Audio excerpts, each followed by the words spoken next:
ಕುಣಿಗಲ್ ಪಟ್ಟಣದಲ್ಲಿ ಹೊಸ ಚಾಳಿ ಶುರುವಾಗಿದೆ. ಅದಾಗಲೇ ತುಂಬ ದಿನಗಳಿಂದ ನಡೀತಾ ಇದೆ, ಇಲ್ಲ ಅಂತ ನಾನು ಹೇಳ್ತಾ ಇಲ್ಲ. 8ನೇ ಕ್ಲಾಸು, 9ನೇ ಕ್ಲಾಸು, 10ನೇ ಕ್ಲಾಸು, PUC ಹುಡುಗರು, ಡಿಗ್ರಿ ಹುಡುಗರು ₹500, ₹20, ₹10, ₹100 ಇಟ್ಕೊಂಡು ಕಂಡ್ಕೊಂಡವ್ರ ಬಳಿ ಹೋಗಿ ಕರೆನ್ಸಿ ಹಾಕಿ ನಂಬರ್ಗೆ ಅಂತ ಕೇಳ್ತಾ ಇದ್ದಾರೆ. ಇತ್ತೀಚೆಗೆ ಕೆಲ ದಿನಗಳ ಹಿಂದೆ ನನಗೂ ಸಹ ಈ ಅನುಭವ ಆಯಿತು. ಆ ನಂತರ ನಾನು ಅದೇ ವಯೋಮಾನದ ಕೆಲವು ವಿದ್ಯಾರ್ಥಿಗಳಲ್ಲಿ ಕೇಳಿದಾಗ, ಸರ್ ಅದು ಆನ್ಲೈನ್ ಜೂಜ್ ನಡೀತಾ ಇದೆ, ಅದರಲ್ಲೆಲ್ಲ ಮೊಬೈಲ್ಗಳಲ್ಲಿ ಓದ್ತೀವಿ ಅಂತ ತಂದೆ ತಾಯಿಗಳು ತಾವು ಮೊಬೈಲ್ ತಗೊಂಡು ಇವ್ರುಗಳು ಈ ಆನ್ಲೈನ್ ಕರೆನ್ಸಿ ಹಾಕೋಕ್ಕೆ ಇವ್ರ ಹತ್ರ ಬ್ಯಾಂಕ್ ಅಕೌಂಟ್ ಅದು ಇದರಿದ್ದಾಗ ಅಪ್ಪ ಅಮ್ಮ ಕೊಟ್ಟಂಥ ಪಾಕೆಟ್ ಮನಿ ಅಥವಾ ಮನೆಯಿಂದ ಕದ್ದಂಥ ಪಾಕೆಟ್ ಮನಿಗಳು ಈ ದುಡ್ಡುಗಳನ್ನ ಬಳಸ್ಕೊಂಡು ಈ ಥರ ಸಿಕ್ಕವ್ರಿಗೆ ಡಿಜಿಟಲಲ್ಲಿ ಪೇಮೆಂಟ್ ಮಾಡಿ ಅಂತ ತಲೆ ತಿಂತಾವ್ರೆ. ಇದು ಸರ್ಕಾರದ ಎಡವಟ್ಟುಗಳು, ಯಾವ ಸರ್ಕಾರದ ಕೈವಾಡುಗಳು ಒಂದು ಅರ್ಥ ಆಗ್ತಾಯಿಲ್ಲ. ಯಾಕೆ ಅಂತಂದರೆ ಚಿಕ್ಕ 8ನೇ ಕ್ಲಾಸ್ ಮಕ್ಕಳಿಗೆ, ಪ್ರೌಢಾವಸ್ಥೆ ಮಕ್ಕಳಿಗೇ ಜೂಜು ಅನ್ನೋ ಒಂದು ಪರಿಸ್ಥಿತಿ ನಿರ್ಮಾಣ ಆಗಿದೆ ಅಂತಂದರೆ ಮುಂದೆ ಇದು ಸಮಾಜದ ಸ್ವಾಸ್ಥ್ಯ ಎಷ್ಟು ಮಟ್ಟಿಗೆ ಕೆಡಿಸ್ತದೆ, ಕದಡ್ತದೆ ಅನ್ನೋದನ್ನು ಎಲ್ಲರೂ ಯೋಚನೆ ಮಾಡಬೇಕಾಗಿದೆ. ಇದರಲ್ಲಿ ಪ್ರಜ್ಞಾವಂತ ಸಮಾಜದ ಪ್ರತಿಯೊಬ್ಬ ನಾಗರಿಕರ ಕರ್ತವ್ಯವೂ ಇದೆ. ಯಾಕಂದರೆ ಚಿಕ್ಕ ವಯಸ್ಸಿನ ಮಕ್ಕಳು ಈ ಥರ ಬಂದು ಡಿಜಿಟಲ್ ಕರೆನ್ಸಿಗೆ ಒತ್ತಾಯ ಮಾಡಿದಾಗ ಅದರ ಮೂಲ ತಳನ ಪ್ರತಿಯೊಬ್ಬರೂ ನೋಡಬೇಕಾಗಿದೆ.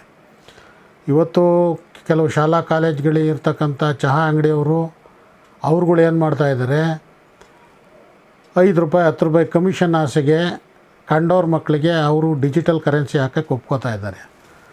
ಆದರೆ ಇದೇ ಚಹಾ ಅಂಗಡಿ ಮತ್ತು ಕರೆನ್ಸಿ ಹಾಕೋರ ಮಕ್ಳಿಗೂ ಸಹ ಬೇರೆ ಕಡೆ ಇನ್ನೊಬ್ರು ಹಾಕ್ತಾರೆ ಅನ್ನೋದನ್ನು ಅವ್ರು ಮರೆತಿರ್ತಾರೆ.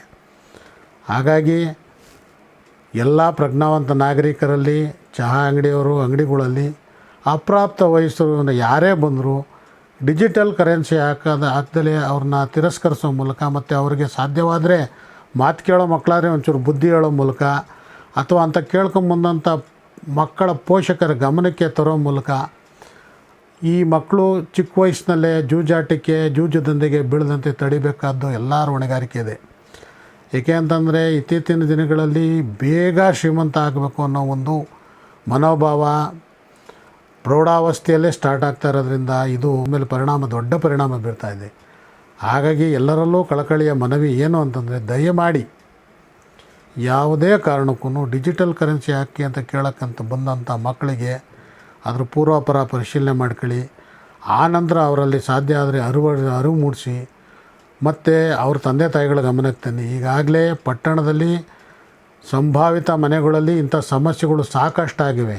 ಯಾಕೆ ಅಂತಂದರೆ ಈ ಜೂಜುಗಳು ಯಾವ ಥರ ನಡೆಯುತ್ತೆ ಏನು ಅನ್ನೋದನ್ನು ಯಾರಿಗೂ ಗೊತ್ತಾಗ್ತಾಯಿಲ್ಲ. ದಯಮಾಡಿ ಎಲ್ಲರೂ ಸಹ ಯೋಚನೆ ಮಾಡೋಣ.